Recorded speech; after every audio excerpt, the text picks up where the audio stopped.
Develop చేస్తాం. గ్రామాల దగ్గర నుంచి రోడ్ ఇన్ఫ్రాస్ట్రక్చర్ ఉన్నది బెస్ట్ ఇన్ఫ్రాస్ట్రక్చర్ తయారు చేస్తాం.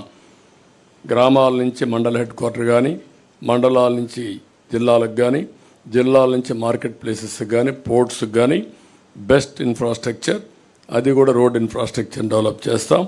దీనికి ఒక ప్రత్యేకమైన పాలసీ తీసుకొస్తాం. వాటర్ కూడా ప్రతి ఒక్క ఇంటికి చెడుగా కార్యక్రమం చేస్తాం. ప్రజా రాజధాని, ఈ రాజధానితోనే వెల్త్ క్రియేషన్ సాధ్యం.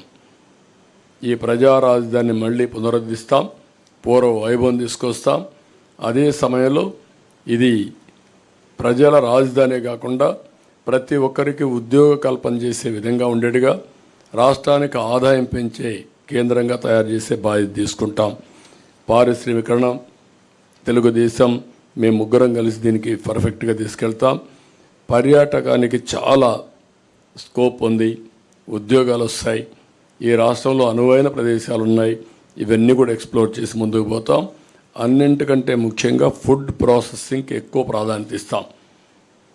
ఈరోజు ఒకప్పుడు షుగర్ ఫ్యాక్టరీస్ బాగుండేటివి, ఇప్పుడు షుగర్ ఫ్యాక్టరీస్కి ఆదరణ లేదు. కానీ ఆల్టర్నేటివ్ ఫుడ్ ప్రాసెసింగ్ వస్తున్నాయి. అవన్నీ తీసుకొచ్చి రాయితీలిచ్చి ఎక్కడ పండే పంటల ఆధారంగా ఫుడ్ ప్రాసెసింగ్ తీసుకొచ్చి తద్వారా అక్కడ ఉపాధి కల్పిస్తాం. వాల్యూ అడిషన్ వస్తుంది, రైతులు కూడా గిట్టుబాటు ధర వస్తాయి. ఇది కాకుండా అతి ముఖ్యమైన విషయం, దేవాలయాలు, బ్రాహ్మణుల సంక్షేమానికి కూడా మేము కట్టుబడి ఉన్నాం. ఇందులో మీరు చూస్తే హిందూ దేవాలయాలు, సత్రాల పరిరక్షణకు కూడా ఒక ఎండోమెంట్ బోర్డు ఏర్పాటు చేస్తాం. ముస్లిం ప్రాపర్టీస్కి ఎట్లయితే వర్క్ బోర్డ్స్ పెడుతున్నామో అక్కడ కూడా చాలా స్ట్రిక్ట్గా ఉంటాం.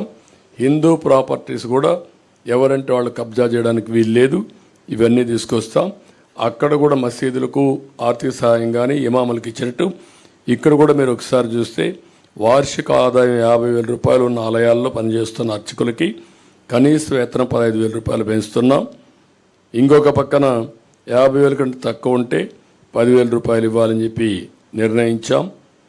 వైదిక ఆగమ శాస్త్ర సంబంధాల విషయాల్లో ఆయా ఆలయాలే ఫైనల్. ఈరోజు చాలా వరకు ప్రార్థనాలయాల్లో కూడా ఇంటర్ఫేర్ అయ్యారు పాలకులు. ఇది చాలా దుర్మార్గమైన కార్యక్రమం. కడాన రాముడు తల నరికేస్తే మేము అక్కడికి పోతే మా మీద కేసులు పెట్టారు. ఇంతవరకు ఎవరా తల నరికేశారో చెప్పలేకపోయారు. అంటే దేవుణ్ణి కూడా కాపాడితే నేరం అయిపోయింది ఈ పాలనలో. అలాంటి నా మీద పెట్టిన 24 కేసుల్లో 23 కేసుల్లో రాముడి తల తీసేసిన కేసు కూడా ఒకటి. అంటే ఎంత దుర్మార్గంగా, ఎంత దారుణంగా పోతున్నారో మీరు గుర్తుపెట్టుకోవాల్సిన అవసరం ఉంది. వీళ్ళు ఇంకా మాట్లాడే నైతిక హక్కు ఏముందో నాకైతే అర్థం కావడం లేదు. అదే మరిగా ఇంకొక పక్క బ్రాహ్మిన్స్ అందరికీ ప్రతి ఒక్క ట్రస్ట్లో ఒక మెంబర్గా పెడుతున్నాం. ఎందుకంటే వాళ్ళ మీద ఒక విశ్వాసం ఉంది. వాళ్ళ దేవాలయాల పునరుద్ధరణ కానీ, దేవాలయాల్లో దీపాలు పెట్టి నైవేద్యం ఇచ్చేసేది కాబట్టి వాళ్ళకు ఆ గౌరవం పెంచాల్సిన అవసరం ఉంది. ఇన్క్లూడింగ్ తిరుమల తిరుపతి దేవస్థానంతో సహా ప్రతి ఒక్క బోర్డులో వాళ్ళని ఒక మెంబర్గా పెడతాం. వాళ్ళ సాంప్రదాయాలు అవన్నీ కూడా వాళ్ళు పాటించే పరిస్థితి వస్తుంది. ఇంకొక పక్కన తిరుపతి, ఒంటిమిట్ట లాంటి పుణ్యక్షేత్రాలని అక్కడుండే అవన్నీ కూడా మన ఆగమ శాస్త్రాలు కావచ్చు, మన సాంప్రదాయాలు కావచ్చు, అవన్నీ కూడా కాపాడడం కోసం మళ్ళీ ఇవన్నీ ముందుకు తీసుకెళ్తాం. Brahmin corporation, Brahmin cooperative credit society కూడా బలోపేతం చేస్తాం. ఇంకొక పక్కన బ్రాహ్మిన్స్ అంతా అపరకర్మ చేసుకోవడానికి ప్రతి నియోజకవర్గంలో ఒక భవనం కావాలన్నారు, అవి కూడా కట్టిస్తాం. ఇవన్నీ చేసి బ్రాహ్మిన్స్ అంతా వేద విద్య అభ్యసించిన నిరుద్యోగులు కూడా ఉన్నారు, వాళ్ళకు కూడా ఒక 3,000 రూపాయల ఆర్థిక సహాయం చేస్తాం నిరుద్యోగ భృతి కింద. ఇవి కాకుండా ఇంకొక పక్క ఉత్తరాంధ్ర అభివృద్ధికి మేము కట్టుబడి ఉన్నాం.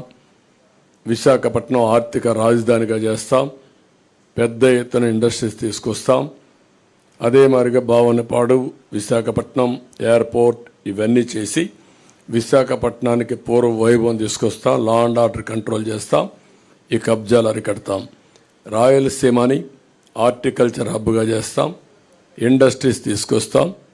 చెన్నై, బెంగళూరు ఇండస్ట్రియల్ కారిడార్లో ఉండే ముఖ్యమైన నోడ్స్ అని డెవలప్ చేసి రాయలసీమ అభివృద్ధిని, రాయలసీమని ఆటోమొబైల్ హబ్గా తయారు చేస్తాం. ఇప్పటికే మీరు చూస్తే కియా మోటార్స్ వచ్చింది, హీరో మోటార్స్ వచ్చింది, అపోలో టైర్స్ వచ్చింది, ఇలాంటి చాలా వచ్చాయి. ఆ ఎకో సిస్టమ్ కంటిన్యూ చేస్తాం. పంచాయతీరాజ్ డిక్లరేషన్, ఇక్కడ పంచాయతీరాజ్కి అధికారాలు పోయినాయి, నిధులు లేవు, విధులు లేవు, అధికారాలు లేవు. సెంట్రల్ గవర్నమెంట్ ఇచ్చిన నిధులు కూడా డైవర్ట్ చేశారు. అవన్నీ కంట్రోల్ చేస్తాం, నియంత్రణ చేస్తాం. మళ్ళీ వాళ్ళకు పూర్తి అధికారాలు ఇచ్చి నిధులు, విధులు, అధికారాలు, ఆందోళన కూడా పెంచి వాళ్ళ గౌరవాన్ని పెంచుతాం. కడాన జర్నలిస్టుకు కూడా నేను మొన్న అడిగాను. ఒకప్పుడు తెలుగుదేశంలో 2500 మందికి అక్రిడిషన్ ఉంటే ఇప్పుడు 1000 పడిపోయినాయి. ఒక సాక్షి, TV9 లేకపోతే NTV వీళ్ళకి మాత్రం ఉన్నాయి. అది ఈరోజు ఈ రాష్ట్రంలో పరిస్థితి. మీడియా పైన నియంత్రణ, మీడియా పైన దౌర్జన్యం.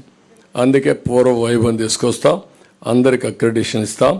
ఉచిత నివాసం మీరు ఉండడానికి హౌస్ సైట్స్ లేకుండా చాలామంది అవస్థపడుతున్నారు. అవి పేపర్ మీదనే ఉన్నాయి. మీ విషయం కూడా మొట్టమొదటిసారి